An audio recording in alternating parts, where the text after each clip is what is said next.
చంద్రబాబు ఏం చేయబోతున్నారు?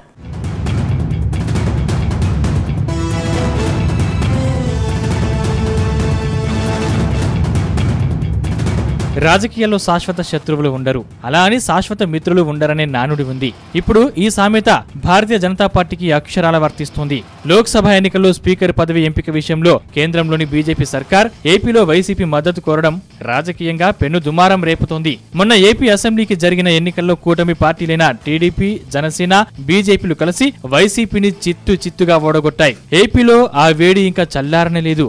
అంతలోపే లోక్సభ స్పీకర్ ఎన్నిక రావడం, అందులో కేంద్రంలోని బీజేపీ సర్కార్ వైసీపీ మద్దతు కోరడం జరిగిపోయాయి. వాస్తవానికి దేశంలోనే తొలిసారిగా లోక్సభ స్పీకర్ ఎన్నిక కోసం ఎన్నికలు అనివార్యమయ్యాయి. స్వాతంత్ర్యం వచ్చాక స్పీకర్ పదవికి ఎన్నికలు రావడం ఇదే తొలిసారి. దీంతో అధికార ఎన్డీఏ మద్దతు కోసం ఇతర పార్టీలను ఆశ్రయించింది. అడగడమే ఆలస్యం అన్నట్టుగా వైసీపీ అధినేత జగన్ ఓకే అన్నారట. ఇప్పుడు ఇదే అంశం హాట్ టాపిక్ గా మారింది.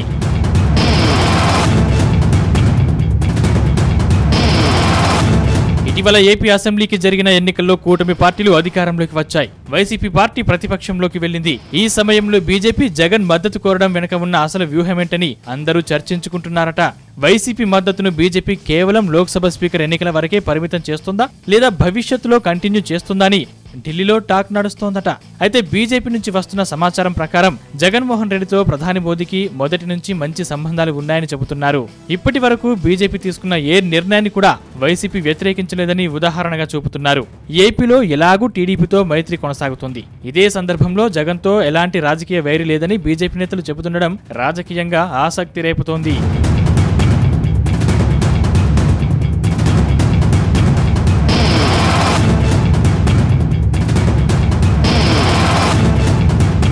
ఆంధ్రప్రదేశ్లో అధికారం కోల్పోయాక జగన్ ఇబ్బందులు పడ్డారు. కూటమి సర్కార్ జగన్ అవినీతిని బట్టబయలు చేసి కఠినంగా శిక్షిస్తామని హెచ్చరిస్తోంది.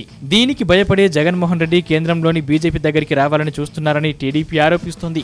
5 ఏళ్ల పాలనలో అనేక స్కామ్లు చేశారని, వైసీపీ అవినీతిపై కూటమి ప్రభుత్వం చర్యలకు దిగే సమయంలో బీజేపీ పెద్దలను శరణు కోరే ప్రయత్నం చేస్తున్నారని మండిపడుతోంది.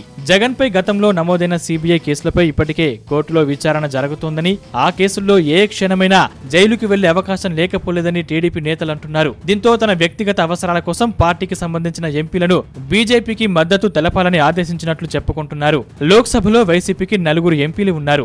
రాజ్యసభలో 11 మంది ఎంపీల బలం ఉంది. లోక్సభలో మిత్రపక్షాల సహకారంతో ప్రభుత్వాన్ని ఏర్పాటు చేసిన బీజేపీకి రాజ్యసభలో మాత్రం బిల్లుల ఆమోదానికి ఇతర పార్టీల ఎంపీల మద్దతు తప్పనిసరైంది. దీంతో బీజేపీ తాత్కాలికంగా వైసీపీని దువ్వే ప్రయత్నం చేస్తోంది తప్పితే పెద్దగా పట్టించుకోనవసరం లేదని టీడీపీ నేతలు చెప్పుకొస్తున్నారు.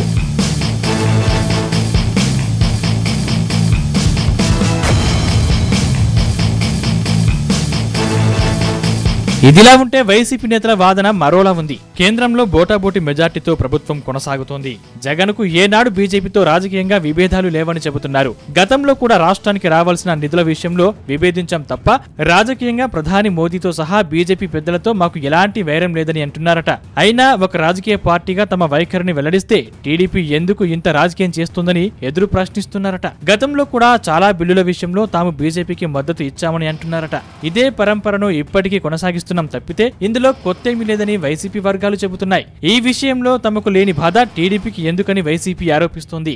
బీజేపీ విషయంలో మా వైఖరి చాలా స్పష్టంగా ఉందని, దానిలో లేనిపోని రాజకీయాలు వెతకాల్సిన అవసరం లేదంటోంది వైసీపీ.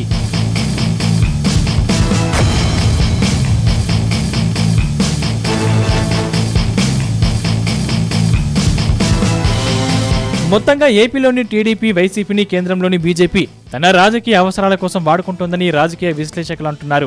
గతంలో అధికారంలో ఉన్నంతసేపు వైసీపీని వాడుకున్న బీజేపీ తాజాగా ఏపీలో అధికారం కోసం కూటమితో జతకట్టి గెలిచింది. అయినా వైసీపీతో స్నేహం ఏంటని కొందరు ప్రశ్నిస్తున్నారు. రాజకీయాల కోసం మీరు ఎలాంటి రాజకీయాలైనా చేసుకోండి, ఏ రాజకీయ పార్టీతోనైనా కలవండి, కానీ ఏపీ అభివృద్ధిని మాత్రం నిర్లక్ష్యం చేయకండి కోరుతున్నారు. ఇప్పటికే రాజధాని లేని రాష్ట్రంగా ఏపీ ఉందని, అన్ని పార్టీలు కలిసి ఏపీ అభివృద్ధి కోసం కష్టపడాలని కోరుతున్నారు. అలా కాకుండా మీ స్వార్థ రాజకీయాల కోసం మాత్రం పొత్తులు పెట్టుకోకండి విజ్ఞప్తి చేస్తున్నారు.